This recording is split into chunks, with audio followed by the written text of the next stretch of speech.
membahas mengenai klasifikasi dari persamaan diferensial, yang mana klasifikasi itu akan terbagi menjadi 4. Di sini kita akan membahas 4 buah klasifikasi.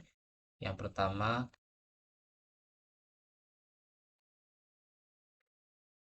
berdasarkan tipe, kemudian berdasarkan orde, yang ketiga berdasarkan homogenitas, dan yang terakhir berdasarkan linearitas.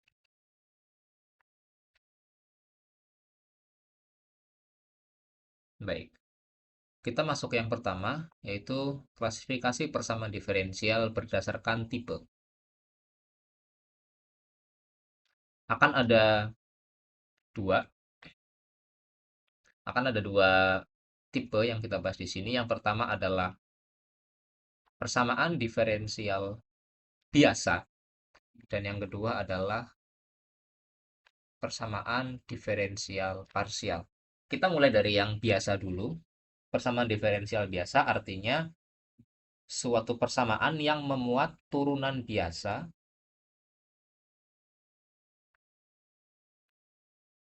dari satu atau lebih peubah terikat atau variabel terikat atas tepat satu peubah bebas. Jadi setiap peubah terikat yang ada di sana hanya memuat satu peubah bebas di sana.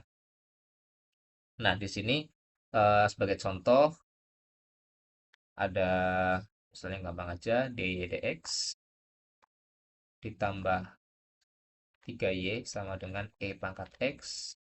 Contoh yang kedua, d kuadrat y dx kuadrat dikurangi dy dx min sin x sama dengan 0, misalnya seperti ini. Ini adalah contoh persamaan diferensial biasa. Kemudian bedanya apa dengan parsial? Ya, paling gampang sebenarnya memang lihat contoh langsung ya. Tapi saya jelaskan sedikit dulu mengenai persamaan diferensial parsial. Itu merupakan suatu persamaan yang memuat turunan parsial. Bedanya di situ ya. Turunan parsial dari satu atau lebih peubah terikat atas minimal 2 peubah bebas. Jadi setiap peubah terikat kalau mau ada turunan parsial ya dia minimal harus punya setidaknya 2 peubah bebas gitu. Oke, sebagai contoh eh, misalkan eh, do u do t ditambah 5 do u do x sama dengan 0. Ya, kita lihat di sini ya sudah beda notasi ya. Yang tadi pakai d, yang ini pakai do. Do itu menotasikan turunan parsial, sedangkan d di contoh yang kiri PDB itu turunan total. Contoh lainnya mungkin bisa juga eh, do u do t dikurangi 9 do kuadrat u do x kuadrat sama dengan sin t, misalkan gitu. Itu juga masuk ke persamaan diferensial parsial ya. Oke, selanjutnya kita masuk ke klasifikasi yang selanjutnya, yaitu klasifikasi berdasarkan orde sekarang. Orde atau tingkat. Ya, ada yang bilang orde, ada yang bilang tingkat, tapi ya sama aja lah. Nah, di sini konsep dari klasifikasi berdasarkan orde itu dapat dilihat dari tingkat turunan tertinggi. Ya, yang dilihat itu adalah tingkat turunan tertingginya.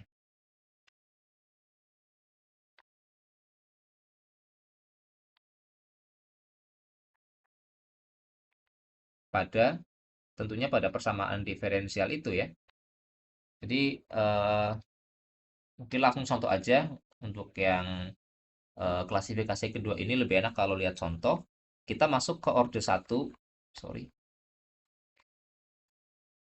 Kita masuk ke orde 1. Sebagai contoh itu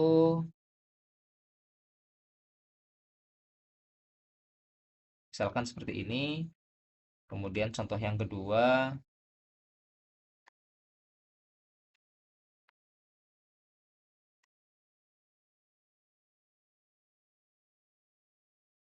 ya. Baik, kita lihat di sini ada dua contoh. Oh, mungkin satu lagi ini masih yang tipe PDB ya. Mungkin satu lagi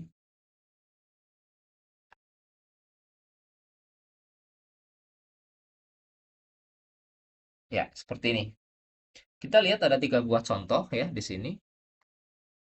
Contoh yang pertama ini, yang kedua yang tengah. Saya bagi dalam kotak ya. Ini yang ketiga. Baik. Nah, kita lihat di situ hanya turunan pertama ya. Jadi eh, mau pakai turunan parsial atau turunan total atau mungkin kubah terikatnya berbeda gitu ya, yang ini Y, yang ini V, tapi dia hanya satu kali diturunkan, maka itu masuk ke orde 1 atau tingkat 1. Meskipun di sini misalkan ya, yang tengah misalkan saya tambahkan ini jadi pangkat 3 gitu. Ya udah, ini tetap orde 1. Karena bukan pangkat ini yang berpengaruh, bukan pangkat 3 ini yang berpengaruh. Tapi yang berpengaruh adalah peubah terikat yang ada di persamaan ini, dia diturunkan berapa kali. Nah, sebagai contoh untuk yang orde 2 contohnya misalkan d kuadrat y dx kuadrat min dy dx sama dengan 0. Misalkan ini. Atau yang lainnya, eh, saya pakai contoh yang agak mirip gitu ya dengan yang orde 1.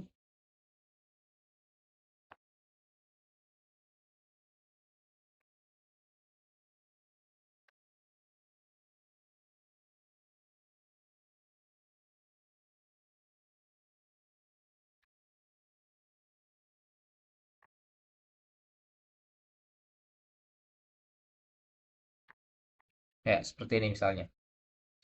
Di sini kita lihat bahwa ada suku, terdapat suku yang diturunkan, sorry, terdapat suku yang memuat peubah terikat yang diturunkan sebanyak 2 kali gitu ya. Jadi ya sudah, dengan contoh-contoh yang ada di sini, saya kasih garis untuk membedakan. Itu adalah contoh persamaan diferensial berorde 2. Kembali lagi, sekali lagi ya, meskipun ada pangkat 4 di sini, dia tidak berpengaruh. Karena makna pangkat 4 di situ hanya membuat Y yang diturunkan 2 kali terhadap X dikalikan terhadap dirinya sendiri sebanyak 4 kali, kan gitu. Jadi tidak berpengaruh ke tingkat turunannya. Maka itu orde 2. Maka di sini jika diteruskan gitu ya, akan ada orde N. Orde N. Yang mana orde N ini adalah turunan turunan ke N gitu. Jadi turunan ke N ini eh yang dibahas di sini ya, itu hanya untuk N yang merupakan anggota himpunan bilangan asli. Jadi turunan pertama, kedua, ketiga, keempat, ke 100, berapapun.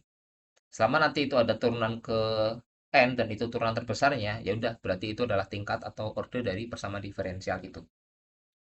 Baik, kita lanjut ke yang ketiga.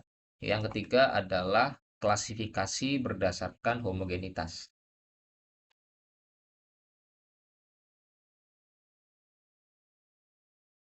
Homogenitas. Sebelum kita lanjut ke homogenitas, ke contoh-contohnya, mungkin saya mau menggunakan bentuk umum ya, bentuk umum dari persamaan diferensial biasa berorde n. Jadi misalkan saya punya bentuk umum PDB dengan bentuk ini koefisiennya konstan ya. Jadi AN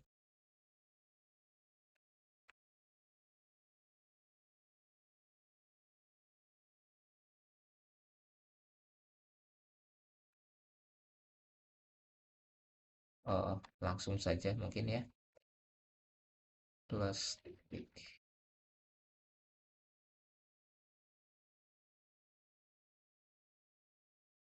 Oke, seperti ini. Kita melihat persamaan diferensial biasa berorde n. Kenapa orde n? Karena ada satu suku yang menunjukkan bahwa Y diturunkan sebanyak n kali terhadap X. Baik, langsung saja di sini persamaan diferensial berdasarkan homogenitas gitu ya, klasifikasi berdasarkan homogenitasnya itu hanya bisa bisa kita lihat dari fx-nya yang menjadi kunci. Jadi ketika fx sama dengan 0, maka PDB-nya homogen. Sedangkan ketika fx tidak sama dengan 0, meskipun dia konstan gitu ya, 1, 2, 3, x, 2x, x kuadrat, atau sin x, apapun itu, dia adalah PDB yang non homogen. Ya, jadi hanya terbagi dua ya, homogen maupun non homogen. Nah, fx itu apa? Mungkin gampangnya itu fx itu adalah eh, satu suku, ya, satu suku, atau setidaknya satu suku, bisa dua ya, yang dia itu adalah sesuatu yang dibentuk dari peubah bebas tanpa dipengaruhi, atau tanpa dikalikan lah ya, dipengaruhi, tanpa memuat, bukan memuat, tanpa melibatkan lah ya, tanpa melibatkan peubah terikat. Sebagai contoh, di sini mungkin di sini contohnya ya, ada fungsi eksponen, fungsi polinom, bukan fungsi, misalkan polinomial, ada konstan gitu ya. Konstan kan misalkan x pangkat 0 gitu ya. Konstanta, kemudian x, x kuadrat, dan seterusnya. Bisa juga dia dalam bentuk trigonometri, atau dalam bentuk fungsi hiperbolik atau logaritma gitu ya. Eksponensial, dan seterusnya. Yang jelas, yang perlu digarisbawahi di sini adalah peubah bebas ini tidak ada unsur y-nya.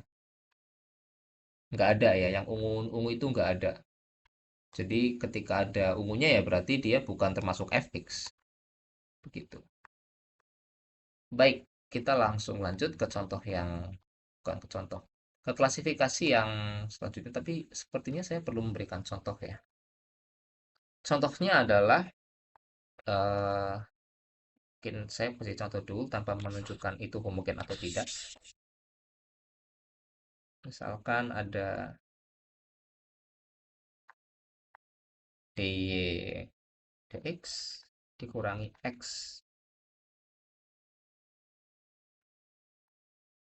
ini kurangi plus aja, plus 3 sama dengan 0. Kemudian yang selanjutnya ada dou dou x ditambah dou dou t sama dengan 0. Oke, mungkin bisa dipikirkan dulu kira-kira mana yang homogen, mana yang tidak. Oke, boleh di pause ya. Oke, sekarang saya akan menjawab, yang homogen itu adalah yang bawah. Ini homogen. Ini non homogen. Kenapa non homogen? Karena padahal yang kanannya 0 ya. Karena di sini ada 3 nih. Dia tidak memuat, tidak melibatkan y sama sekali. Jadi ya, dia termasuk dalam fx. Itu yang membuat persamaan diferensial yang ada di contoh satu itu merupakan persamaan diferensial yang non homogen. Baik, mungkin itu untuk klasifikasi yang ketiga, dan selanjutnya kita masuk ke klasifikasi yang keempat, yaitu klasifikasi persamaan diferensial berdasarkan linearitasnya. Linearitas. Oke, tentunya kalau kita berbicara tentang linearitas, hanya ada dua ya, ada dua kemungkinan dia linear atau tidak gitu. Jadi ada PD linear klasifikasinya, PD linear, dan PD non linear atau tak linear ya, bebas. PD linear artinya dia tidak memuat suku nonlinier dari kubah terikat maupun turunannya. Kalau ini ya berarti jelas memuat suku nonlinier. Oke. Langsung saja untuk contohnya ya, lebih enak kalau lihat contoh langsung. Sebagai contoh, untuk yang pertama di persamaan diferensial linier itu ada turunan kedua dari Y terhadap X dikurangi 2 dy dx plus Y sama dengan 0. Saya berikan beberapa contoh. Misalkan kuadrat Y dx kuadrat min 3x kuadrat Y sama dengan 2e pangkat 3x sin 2x. Kemudian di sini ada misalkan ada y min x dy dx min 2y sama dengan e pangkat x. Kemudian contoh lagi dy dx kuadrat ditambah 2y sama dengan 0. Kemudian ada lagi misalkan berapa ya? Dy dx x kuadrat min sin y sama dengan sin x. Misalkan ini. Saya tambahkan. Ya, ini aja deh. Oh, satu lagi. Misalkan 4y kuadrat min dy dx sama dengan 2. Baik, di sini saya sudah memberikan beberapa contoh di sana. Untuk yang PD linear, untuk yang PD tak linear dulu ya, PD non linear. Di sini ada perkalian antara yang pertama ya. Yang pertama kenapa non linear? Karena ada perkalian antara y dengan turunannya. Itu membuat dia tak linear. Contoh kedua, di PD tak linear, ada perkalian antara turunan Y dengan dirinya gitu. Jadi ada nilai kuadrat gitu ya. Kuadrat dari dy dx. Ini yang membuat dia tak linear. Itu pun menjadi alasan yang sama untuk contoh yang keempat. Ada Y kuadrat di sana. Nah, kemudian untuk yang contoh ketiga, kenapa dia tak linear? Karena ada sin Y di sini. Oke, sin Y, cos Y, kemudian pangkat Y gitu ya, itu membuat dia tak linear. Terus di sini yang PD linear, kenapa kok di sini ada 3x kuadrat gitu ya, kemudian ada e pangkat 3x sin 2x, kenapa dia kok linear? Ya karena x itu peubah bebas ya, poinnya di situ. X adalah peubah bebas, sedangkan di sini suku tak linear yang dimaksud adalah suku tak linear dari peubah terikatnya ya. Jadi ini hanya dari peubah terikatnya, peubah terikat maupun turunannya.